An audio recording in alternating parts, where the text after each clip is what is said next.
morning to a brand new day. Time to learn and games to play. Learning things is so much fun. Learning is good for everyone.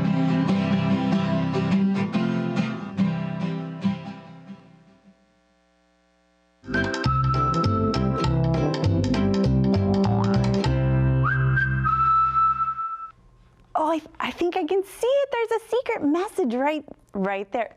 So cool.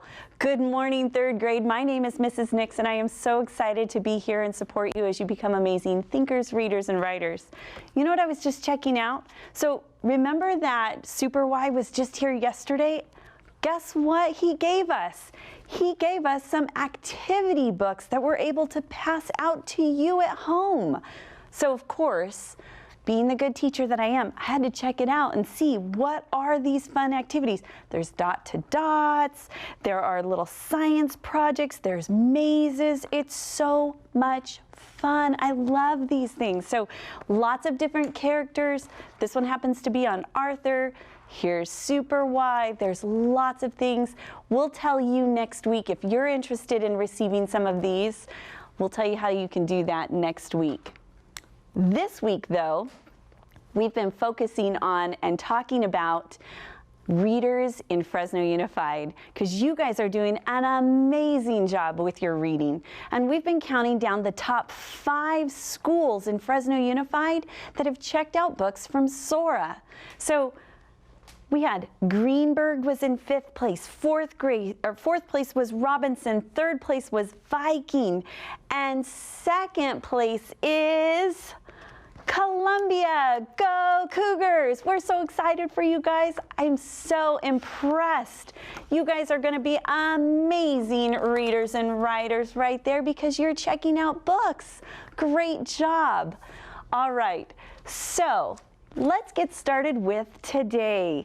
So I have 3 things that I want us to go through today. I want us to look at some 3-letter blends, some closed syllables, and then finish off our day with some suffixes. Are you ready?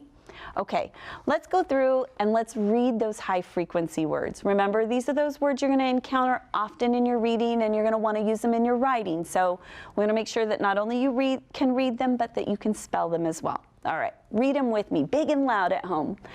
Green, got, has, had, grow, have, hot, hold, hurt, and how. Nicely done, 3rd grade. Okay, today I have hot and hold are my 2 words that we're going to practice today. So hold is H-O-L-D and hot is H-O-T. Good job. So help me use them in a sentence. So I've got 2 sentences right here. Help me read those. Please your questions until the end. Let me read the second one with you. Is it where you live? Okay. Which one do you think? Please hot your questions until the end? No. How about please hold your questions to the end? Now I have a question about that. Do we literally hold on to our questions tight with our hands? What does it mean to say, hold your questions until the end? That's right. It just means that we're going to not ask them, that we're going to be patient and wait until the end. But sometimes in English, it kind of sounds funny when we say, hold your questions. All right, this one, is it hot where you live? I don't know about you, but it's been pretty warm where we live. It's nice that the evenings are cooling, but I'm excited for fall. Okay, nicely done, 3rd grade. Let's go down and let's look at some of those 3-letter blends. Now remember, when your teachers are asking you to sound out your words or blend your words, it's always nice to train your brain to see and recognize some familiar chunks in text. So let's practice these. These are the same blends that you practiced in 1st grade and 2nd grade, and now we're going to review them in 3rd grade. So let's start with this first one. It's S-C-R, and S-C-R says skr. So let's practice it in a word. Scram. Good. Let's try another one. Stir. And that S-T-R, stir. And let's put it in a word. strange, strange. Good job. How about SHR? Sure, and let's blend it. Shrunk, shrunk. Good. And then SPL says spul, spul. And let's put it in a word. Splatter, splatter. Good. Now come down here. We've got SPR says spur, like in the word sprite, sprite. Good. And then THR says thur, like in threat, threat. Good. And then SQU says squa, like in squirt, squirt. Excellent job, third grade. Okay, so those are our 3-letter blends. Now I want us to kind of switch gears just a little bit and let's talk about syllable types. At the beginning of the year, we reviewed all 6 different syllable types that we're going to review in 3rd grade. Today, or this particular week, we're focusing on closed syllables. Now remember, closed syllables simply remind us that when it's a closed syllable, we have a short vowel sound. And that when I say closed, it's closed in when that vowel is closed in by a consonant. So, for example, when we look at the word napkin, you can see right here we have a vowel followed by a consonant. When it's followed by that consonant, it means that it's a closed vowel or a closed syllable. Let's go through. We've been practicing these all week, and I know that you guys are getting super good at this. So, step 1, we're looking for the vowels. Good job. So I'm going to look at this word right here. Now, you might be able to read it at home, and that's okay. But remember, we're learning this with some words that we're familiar with so we can apply it when we get to those bigger words that maybe we're not familiar with. So look for the vowels, A, E, I, O, or U. Do you see them? I see one right here. Here's a U, and here's an E. So I'm going to put V for vowel. And then I've got 2 consonants in between. So I'm going to put C and C.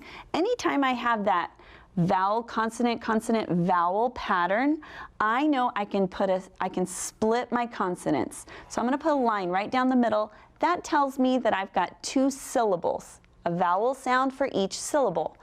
Now, because I have each of my vowels are followed by a consonant, that simply means that they are a closed syllable. So that closed syllable says, I'm going to have a short vowel sound. So when I go through and I'm blending my words, I'm going to say summer. So summer. How many syllables? I had 2 of them. They're both closed. Excellent. Let's try one more. So again, I know that you're familiar with these words, but these are good practice for us. Find those vowels. I'm going to mark them with a V. And then I know that in between, how many consonants do I have? 1, 2. Because there's 2 of them, I'm going to split them right down the middle. Okay? That means I've got closed syllables because I've got a consonant that follows my vowel, so I've got a short vowel sound. Rabbit. Excellent job. Okay, what does this look like if my teacher were to ask me, hey, let's practice this in class. So how might they ask us to do that? Well, here's an example. So thinking back to those 3-letter words, it says read the words in the word box, which I made my word box right here, but I made them with some little Post-its on here so that I can pull them off and make it a little easier. Says place an X over any of the word that does not have a 3-letter blend, and then write the correct 3-letter word on the line to complete the sentence. So help me out. Let's look real quick. Do we see any words here that are not 3-letter blends? So let's look. We've got splinter. Are you reading them big and loud with me? Good job. How about skin? Is that a 3-letter blend? Nope, so I'm going to put it with an X. Thrown, yes, that's got the THR. Should, good. Yeah, we want to put an X on that one. And scratch, it's got this SCR. Good. All right, I want to teach my cat not to the furniture. Which one would go? Splinter, thrown, or scratch? You got it, scratch. So I'm going to move it, and I'm just going to stick it right there. Ooh, except I'm going to move it up just a little bit so we can see. All right, Let's do the second one. She wrote a story about a king who sits on a golden splinter or throne. You guys are so good. Right there, throne. And now last one, I got a in my finger because the wood was rough. What did you get in your finger? A splinter. Look at these words that you're able to read now because we can do these 3-letter blends. Good job. Okay, down below, I just want us to do one practice word right here. So it says, read each sentence and circle the words that have 2 closed syllables, and then draw a slanted line between those 2 syllables. So let's look just here at this first sentence. Please place the basket on the shelf. Okay, we're looking for a word that has 2 closed syllables. Okay, please has 1 syllable. Place, the, basket. Ooh, I hear 2 syllables. Okay, remember what we did before? We marked our vowels, and then we marked our consonants, and we split it. Now I've got my vowel is followed by a consonant. My vowel is followed by a consonant. So are both of them closed? Yes. So basket has 2 closed syllables. Excellent job. Okay, I want to give us a little bit of extra time today with our suffixes. So we've been practicing this week talking about suffixes. Suffixes are that group of letters that are found at the end of a word that changes the meaning of the word. Now, when I talk about changing the meaning of the word I'm talking about is my base word. So base words are words that can simply stand on their own and they have their own meaning. It's an actual word. Okay, so less and full are our suffixes that we're practicing this week. Now, less means without, and full means full of. So in an example, if I had the word harm, I could put less with harm, and that means that I'm without harm, right? It means almost the opposite. If I had fear and I put fear with full, fearful, that means that I am full of fear. Okay, so let's go through and look at this in practice.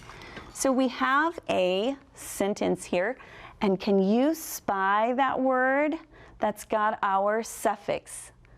Yep, here it is. It's right there. It's underlined. Okay, read the sentence with me. So we have, it was hard for the homeless elephants to live. Okay, so we talked about that suffix, less. What does less mean? That's right, it means without. So let's look down here, and homeless must mean what then? Does it mean without help? Ooh, that was a tricky one because it had the word without. Did you stop reading? Yeah, don't stop reading. You want to read the whole thing. Without help, having no home, or full of life.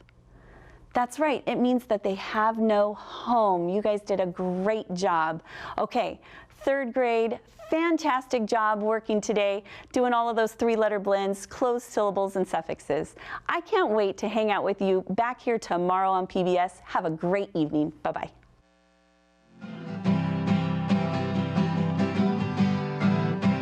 Good morning to a brand new day. Time to learn and games to play. Learning things is so much fun.